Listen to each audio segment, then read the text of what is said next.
architects really led the way in this way of thinking from a professional standpoint. So I think they should consider it a compliment that we just stole their term, not an insult. So what is architecture? Architecture is what I like to call meta design. That is, it's design abstracted away from particular instances. So to give you an example, if I were designing, say, a table like this one, I could design it in a one-off way. I could just design this table, and without any concern about other tables like it. And that would not be architecture, that would be design. If, on the other hand, a manufacturer came to me and said, could you please design a family of tables? And I want them to be in different sizes. I want a variety of colors, but I want those colors to harmonize with each other. I would have to stop thinking about the individual table and think about the entire ensemble, the big picture. And when I do that, I'm starting to think like an architect. Architecture involves the consideration separately, but in a way together, of both constants and variables. So there are some things that all of my tables would have in common, right? They would be made of similar materials, and they would have legs and so on. But there are also variables. They might come in different colors, they would come in different sizes, and those variables are sort of knobs that I could turn to use the architecture to generate a particular design of table. And those turning of the knobs to produce an unbounded number of specific designs is what's called generativity. And that's one of the most important aspects of architectural thinking. You don't just, because if you're designing an architecture, you don't just get a table. You get an infinite number of potential tables by simply combining the constants and the variables in various ways. So let me give you an example, and it's sort of a silly one. But let's say that I was a candy manufacturer, and I wanted to have an architecture for snack foods. I wanted to create a family of snack foods. So in this silly example, it's a very simple architecture. The snack food is going to have a filling, and it's going to have a coating on the outside. So it's got some kind of filling inside, and it's going to be coated with something else. So those are the constants of my architecture. And the variables are going to be the flavors that are being used for both of those things. So, for example, I could have chocolate or peanut butter or bacon or hot peppers. And I could put a ... after that because I could keep adding to that list on into the future without violating my architecture. So when I put the constants and variables together, I get this two-dimensional matrix. I apply my list of variables, the different kinds of foods, to both the outside and the inside. And I create a specific design by choosing one of those cells. Do you have Reese's cups in India? I guess not. So there are these little cups. They're sold in the United States that have peanut butter on the inside and chocolate on the outside, and that's a Reese's cup with a bite taken out of it. And that's what you get when you pick the chocolate row and the peanut butter column. So I've applied my architecture, and I've come up with a particular snack food, and it's one that happens to be very popular in America. But all of those cells represents a potential product. Some of them might be good, some of them might be very popular and delicious, and some of them might be terrible.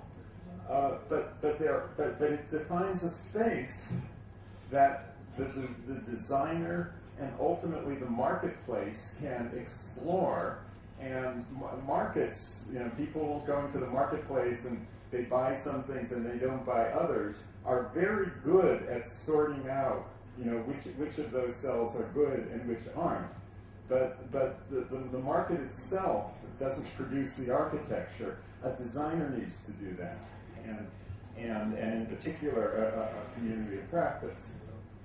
So I want to drill down a little deeper into another aspect of why architectures are so important.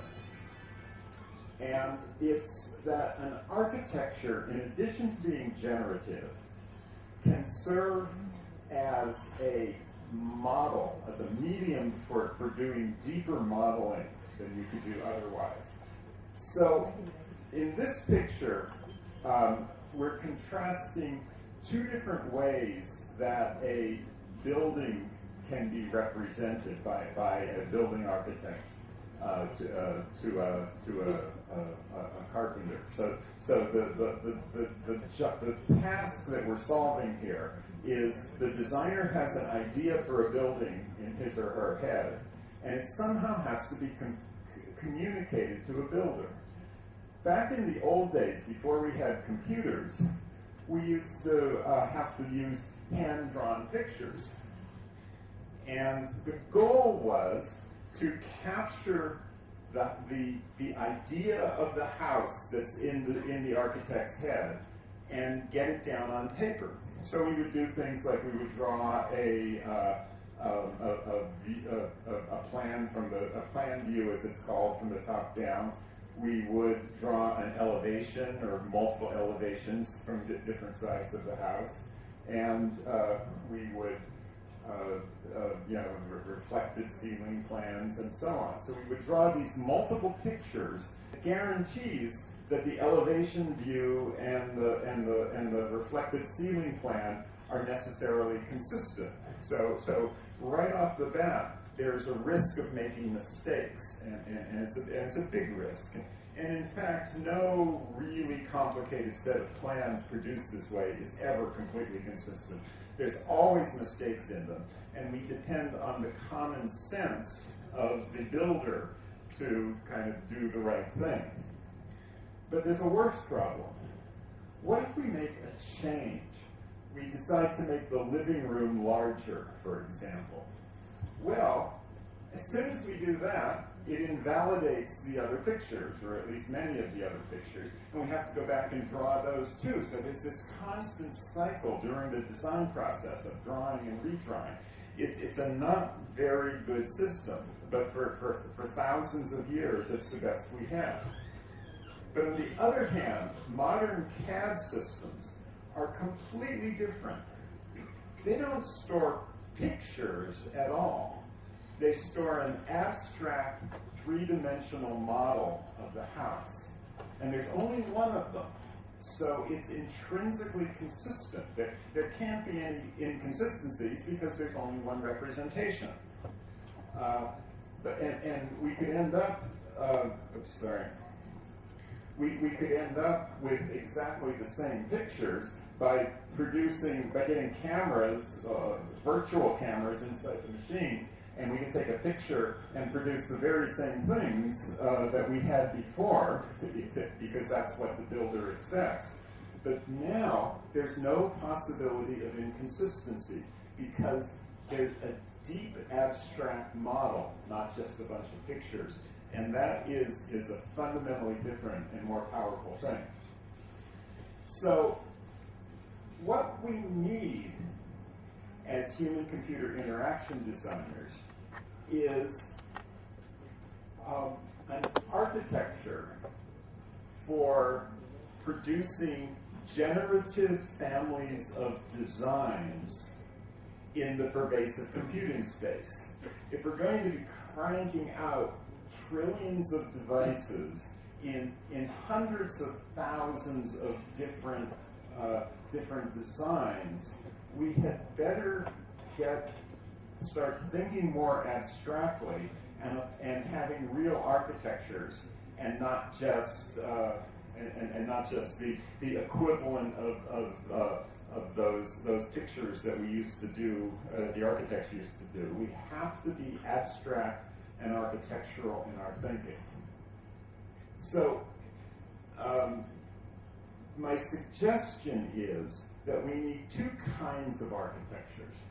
We need a device architecture and an information architecture. I spoke earlier this morning about the importance of information architecture and how I believe it's going to become even more important going forward.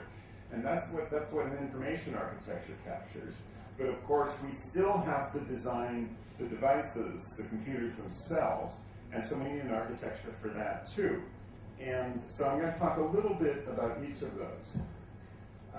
This is going to get, I apologize, it's going to get a little bit technical, but only for a few slides, and I'll try not to get too confusing. So a device architecture is about the relationships among independently developed components used to compose complex systems, right? So we're no longer designing a single computer anymore. We're designing a room full of computers, or a city full of computers, or a human life full of computers.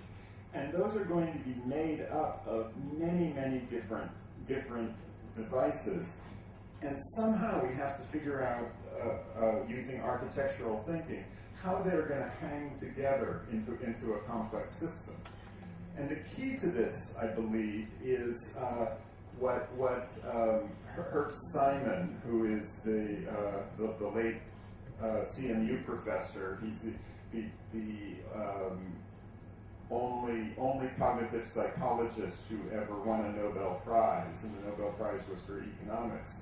And the idea that won him the Nobel Prize was a set of thinking about bounded rationality and how things can get really, really complicated and still be designed by humans. And he introduced this in a wonderful paper that he called The Architecture of Complexity. And what he said in that paper was that complex systems must be nearly decomposable. That is, that's just a fancy way of saying that complicated things have to be built out of simpler things. Okay, and you see that pattern in nature. Societies are made up of individuals, and individuals are made up of organs, and organs are made up of cells, and so on. So you never see in nature large, complicated things that are designed in a flat, uniform way. They're always made up of ensembles of simpler and simpler components. And the reason for this, according to Simon, is that each level of modularity provides what he called a plateau of stability. It's a place where a unit, something can be designed in a way that has a chance of becoming stable. So Simon told a story about two watchmakers, and they both made watches that were similar in complexity. And except that one of the watchmakers became very prosperous and successful, and the other one went broke, even though the watches they made were just as good. The only difference was that the first watchmaker, the one that went broke, started from the beginning from one watch and then worked all the way through till it was done. The other watchmaker